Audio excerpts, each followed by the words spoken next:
Okay, hi everybody. Thanks for tuning in. I'm here with Brisa Pena. We're going to go on a little bit of not a little bit, but we're going to go on a lab tour of her lab. That's a biomaterials cardiologist lab. So the overall mission of the Pena lab is to develop novel therapeutic approaches for tissue regeneration and repair using polymer science, nanotechnology, molecular and cellular biology, and synthetic miRNAs. So I'm going to let Brisa continue to introduce herself and some of her background, and then we will get started with the lab tour. Well, hi, thank you so much for having me here. My name is Brisa Pena. I'm an assistant professor, a research assistant professor in the Department of Bioengineering and also in the Division of Cardiology. A little bit about my background: I'm a chemical engineer. I have a master and a PhD in chemical engineering too. I have a postdoc in bioengineering and also in cardiology. The video that I will present today is one of my areas of expertise. Is not really a lab tour, it's more a technique that you can actually apply to several topics. So the video is about atomic force microscopy, AFM, and this is one technique that I always use, and I use it a lot. You can do several things with atomic force microscopy. Mainly what I do is to measure mechanical properties of cells and tissues. I normally measure heart tissues and cardiomyocytes, fibroblasts, endothelial cells, human iPS cells, and well, today you will see a completely different thing, not related to cardiology, but related to pulmonary research. So I will be measuring the mechanical properties of lungs, particularly vessels from lungs. Yay! Oh, I am unmuted. Awesome. Thank you so much, Risa. That was awesome. I actually really enjoyed that, and I have a good bit of questions if that's okay with you. Yes, please. Um, Let me situate my setup really quick. I'm sorry. First of all, I wanted to say I think it's really neat that you showed so much of the data analysis kind of part, the data collection and analysis, because I feel like a lot of times, we think that lab work is all microscopes and gloves and pipettes and stuff, and it wasn't until I really learned about different data collection tools and data like ways to analyze the data, the different things you can do to your data, to like see what you're looking for, essentially, like how you were having to fit it to that other line and in order to get the properties and things like that. I That's the part of lab work that I find really neat. Once you can kind of do this stuff and then see it, really see the data that you collected, and yeah, and understand what it means. So I kind of just jotted down a bunch of notes, but I wanted to clarify that whole process was atomic force microscopy. Is that right? Yes, and the method that I show was force spectroscopy. Okay, awesome. And so at the beginning, you mentioned that that you were looking at the difference between lungs at sea level versus higher level, like in Colorado. Is that something that you have looked into and studied? Actually, that's a collaboration that I'm doing with the pulmonary division. They want us to try some drugs for high pressure, and they wanted to see if they are effective or not, depending on the stiffness of the vessels. Wow. So have you gotten to the point where you have found any mechanical differences in lungs that are normally at sea level versus like up here in Colorado? Well, I just started this project. What I normally like to do is to first analyze all the samples blind. So I really don't know which one is high altitude and which one is from low altitude, just because I don't want to put, like my opinion in the data in the end. So I'm still working on this. That is really cool. And I think a really good point to bring up, that going into it blind can like helps with any biases, so if you read a paper and it says, there's a blinded study or whatever it is, then it gives it a little bit more credibility, I guess you would say. But that's interesting that that's what you're studying, and I'd be very curious to know whatever you find out. I'm originally from the East Coast, so sea level. So yeah, I'd be interested to know if my lungs are changing and adapting to being up here or what. Okay, so another question. You had an image of the vessel, and then, okay, well, how do I explain this? It was like the image that it had different colors, and it had a scale on the side, and the scale was in values of kPa, kilopascals. And you were saying that image, do you know which one I'm talking about? So, okay, so the one that has the kilopascals is one, once I finish the analysis, is when you transform the data from the force curve into kilopascal or pascals or force numbers. Okay. And so that you said was actually measuring or showing the mechanical properties. I'm pretty sure. So I'm curious, I guess, how that works. Like, so the different colors are showing the different. Oh, I know which one you say. Yes. I mean, you are talking about, okay, so that's another methodology that I didn't show in here. So with the AFM, you can do you can do force spectroscopy or something called quantitative imaging. With force spectroscopy, which is what we did, you just go down and do a compression, and then you only get the mechanical properties from that area that you compress, right? For quantitative imaging, you actually do over 60,000 compressions in an area. So this generates a picture of the mechanical properties of this area. And how it works is because every compression gives you a pixel that then can be transformed into a picture. And obviously, the smaller the area that you analyze, the higher the resolution it will be. And that's what you observed in that picture. The picture that I showed you was actually hard, and you can clearly see the striation of the cardiac cells and the deposition of the extracellular matrix in between. And that gives you like a tonality of colors. So the colors that are close to the yellow, more or less, are higher mechanical properties, and the ones that are darker are lower mechanical properties. Wow. Okay. So I guess what would be in what situation would you want to use contact imaging versus what the atomic force microscopy? Well, both of them are made with atomic force microscopy. Just there are a way to present the data. I especially like to see a map just because it's more visual, and you can actually see there is like more information regarding like, well, this area has a little bit more, the stiffness in these areas are higher, maybe because there is some extracellular matrix deposition. However, when you do QI, quantitative imaging, it takes a very long time. It's every map that I generate takes me around 30 minutes. And compression, you see, it was just like going down, going up, oops, it's done, That depends of what you want to, to do. Compression is faster. And if you have a lot of samples and you just want to see if there are differences between two samples, you go with compression. Right. I always do also QI just because I like to see the pictures, and I like to see if there are differences, and I like to see why there are some areas that are stiffer or not, so I can go and check and see, oh, it's in between the cells, it's probably extracellular matrix.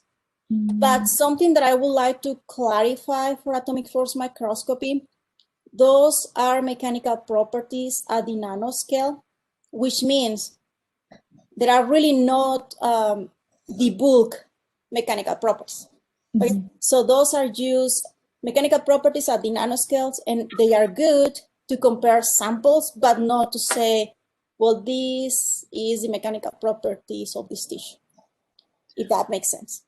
So it's descriptive of the cell, but not necessarily the entire tissue. Exactly, or of the area that you are analyzing. For example, you can also analyze, use extracellular matrix, or only the nuclei of the cell, or only a cell. And it's not, like a tissue, it's a whole tissue that has extracellular matrix cells, all the components. So it's just mechanical properties at that area and the nanoscale. Right. So I see what you're saying. You can use it to compare other small areas, but it's not used to generalize the tissue that it would make up. That's correct. Awesome. And I had a feeling that the contact imaging, that the downside was because it would probably take a really long time. That's what you said, right? Yes, they take longer. And for example, for the lungs, I have a lot of samples to analyze, so they just require quite a lot of time, which I don't have. Right. And that's why I went with the force spectroscopy. Okay, that's really neat. Let's see. So we had the laser on top of the tip, laser moves. Oh, this was one part I think I might have missed. So just to clarify, you had the laser, you said that the laser moves each time that the tip goes down and compresses. And I understand that that's the part that gets converted to force, but what does the laser do, I guess, and why does it move? Okay, so the laser, that's why it's really important to put the laser on top of the tip. Basically, what the laser does is to measure the movements of the tip. And then the laser is the one that goes directly to the detector. So that's how we can translate those movements into a force curve. That's the one that generates the force curve. So is the tip generating the same force each time, and depending on how much it moves, it can tell you the mechanical value? Yes, so every time that you move, and then you can press, then the laser will move, and that can be translated into a force. Neat. In this case, we only did one compression, so we only have 1 point. But what I do is to measure several areas around, and then in the end, I do an average.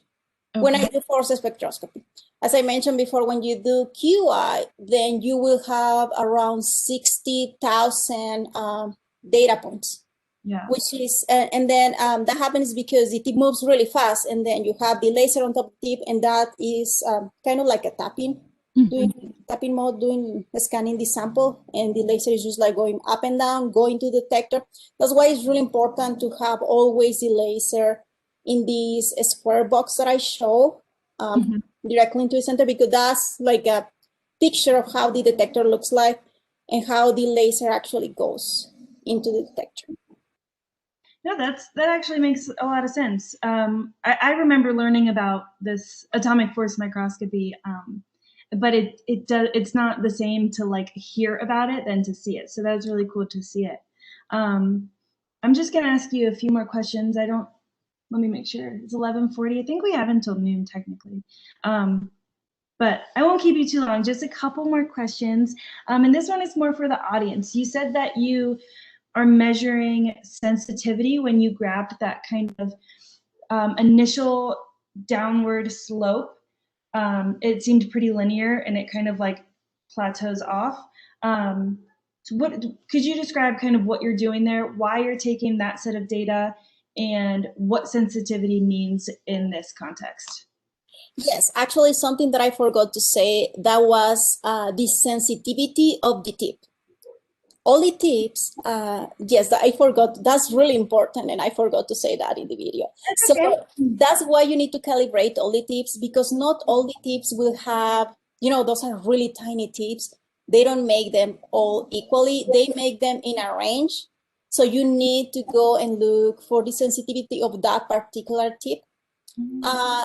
There is another thing that is really important that is called a spring constant. So we measure sensitivity and thermal noise in order to get the spring constant of this tip. Normally, when you buy a tip, they will give you a range. So they will tell you, well, the sensitivity of this tip is 0.1 to 0.2. But when you measure the analysis, you really need to know exactly which value do you have, because it will make a huge difference if you use 0.1 or if you use 0.2 in the end. So what I was doing is to measure exactly the sensitivity or the spring constant, better, yes, the spring constant of the tip, to in the end translate those results into a real mechanical properties according to this tip. Okay. So you're basically accounting for the variation of the tip, of how the tip comes. Yes. And so would you have to do that with every sample or every test? No, with every tip. So every time that you use a tip, you need to calibrate it. For example, in the case of tissues, they are really clean samples, so I really don't need to change the tip. But when I'm analyzing cells, because they are outside, even if they have temperature to be at 37 degrees, they start to die. And sometimes they create debris and these attach to the tip and can break my tip. And then is when you need to change for a new one, and you need to start all this process all over again and calibrate the new tip that you will use. I see. Okay. Well, that's nice. You don't have to do it every single time. Okay. And then we had that curve, the force curve. And you were saying that it looked really good because there's no noise, and then you also showed what the noise does look like, and that happens when you just kind of missed the sample or you didn't line it up, correct? Well, it's because the AFM is really tricky. Don't think that everything is very easy. I cut a lot of parts from that video. That's why you were able to see the noise. Sometimes you go and tell the AFM to approach, and it doesn't really approach. It will tell you, oh, I'm here, I'm approach. And it's like, no, you are not approach. So to know if the AFM approached or not, I always do a run test to get a force curve. And if I get all this noise, I know that I'm not approached. The reason why you get this noise is because you are basically measuring this force curve in the air. So it will just do this, like this kind of movement. It's not like down, compress, and up, because there is nothing really to compress. Right. Okay. So to eliminate the noise, you just have to readjust where the tip is going? Yeah, but basically, if you have this noise, means that you are not in the sample. You just go ahead and do another approach. Okay. Until you see the force curve. Okay. So, because I know personally there's been times when, we might be collecting data for something, and if we get noise in our data, there's sometimes things we can do through the software or whatever it is to eliminate the noise in order to see, kind of the real data. So is there any post data processing step that can help you get kind of better data, I guess? Or is it more of just kind of you have to redo it? You have to redo it. If you get all this noise that I show you, it means that you are not measuring anything. Right. So that's the real thing. You need to get a force curve. If you don't have a force curve, that means you are not in the sample. Okay. Well, that's nice then. And then the last couple of things that I had was, so you were using a Hertz fit model. I don't know if that's like out of the scope or too complicated to talk about, but you're welcome to explain that if you want. That was one thing I was a little bit confused on, and that goes hand in hand with how you fit the green with the blue. Could you explain that part a little bit? Yes. So the Hertz mode is just like a program, basically, to extrapolate all the results that you have from the force curve. For example, depending on the mode that you use, some of them will take the values of, I wish you can see the force curve here, like of the line instead of when the both with the two lines are connected, like this area right here. So the Hertz models, what it does is just measure the mechanical properties from a particular area. Mm-hmm. And it's just a code, basically, especially designed for this AFM that we have, this GPK AFM that we have. But you can use other methods. For example, I was reviewing an article in which they use another microscope, another AFM from Bruker, and they use a different methodology as well. So it will depend, it's basically the same. The only variation is from where you measure the mechanical properties in a force curve. Okay. And to be clear, you were saying that the part that's kind of important is where it kind of changes from the linear to the kind of flat line. Yes. Mm-hmm. And what is that portion? Like what is that portion is where you get the measurements from where it translates those that force curve from the measurement. I don't know if you ever analyze tensile test. Normally gives you like a triangular, and from that area you get the mechanical properties. Well, in this case is from when these two lines get together, because it's when you actually goes and touches the sample. I see. Okay, that makes sense. Because a lot of times we've done it where it's almost flipped. I think I'm thinking about that, right? And yes, you know, the different like kind of bends or changes represent, you know, where it might break or plastic deformation and all those different kinds of things. So that's cool that's also kind of translatable. And then to be clear, the green line, that is the Hertz model. Yes, so yes, exactly. So the blue line is your force curve, and the green line is the model. So that's why you need to feed those two lines together so you can get the results according to the Hertz model. Okay.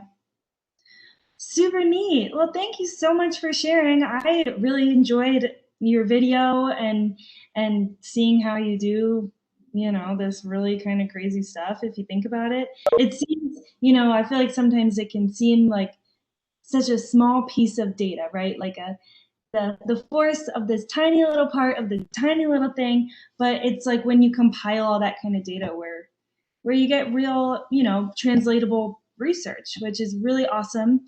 I'm all out of questions, but if you have any kind of final words that you want to say for the students, then feel free to.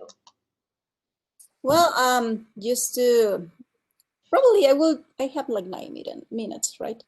I think it's really important just to show students what we can do in the lab. And you know, science is a lot of fun. I actually knew that I wanted to be a scientist when I was maybe 4 years old. Oh my gosh. I was always very curious about, you know, everything, animals, plants. I was always like doing crazy experiments on my own. And, you know, there is like a lot of possibilities to reach your dreams. I, for example, got a lot of scholarships. That's how I did all my studies. I actually did my master and my PhD in Europe. I went to Spain and I also went to France. So there is like a tons of possibilities. If you like to do something, don't limit yourself, because there is always a way to do it. There is always a way to reach what you want. Always. I love that. For months and months and months now. So you said that you've always been interested in science, even as a kid. Did you always feel confident in kind of following that passion, or did you ever kind of doubt yourself or doubt your abilities or doubt the opportunities available to you, you know, or was it kind of like a clear shot, like I know I'm doing this, I've got this, you know, I belong here, all that kind of stuff? Yes, it was like pretty clear in my mind what I wanted since the beginning. I did have some challenges in the way, obviously. For example, my mom wanted me to be a doctor, an MD. Yeah. And I'm originally from Mexico. So in Mexico, when you finish the high school, you actually go directly into med school. And Oh, that's what I did because I was following what my mom say. It was a huge mistake because I hated it so much. Like for me, that wasn't really what I wanted to do. So I had to have and take the hard decision to say, well, I'm gonna quit. And the worst is that my mom stopped supporting me mm, for my education. So that's why I had to go and get scholarships and also to work, so to pay for my studies. Um, it ended up really well, but it was a hard time, during, especially when I was really young. I think I was like 17 years old, 18 years old, and that was really hard for me, but in the end, just it works out just perfect. so how long did you go in the med school path until you kind of realized you didn't want to do that? 6 months. Okay. And It, it it wasn't too much was time, right? it was so hard because in Mexico is completely different. They put you to work with people and they put you to work with, corpse. And they like really show you what it will be. I guess it's good because then if you don't like it, you can just like, no, this is not for me. I will go to another. But it was really hard. Yeah. And straight So out of high school, that would be overwhelming for it sure. was, yes, I think that's not correct. I don't think that's the way that it has to be. I like more the way that we have here in the United States, because when you go into med school, you have already a more mature mentality and you Right. already know what you want to do. But Yeah. just imagine for a high school student to go directly into that is just not right. Yeah, that seems really, really crazy tough.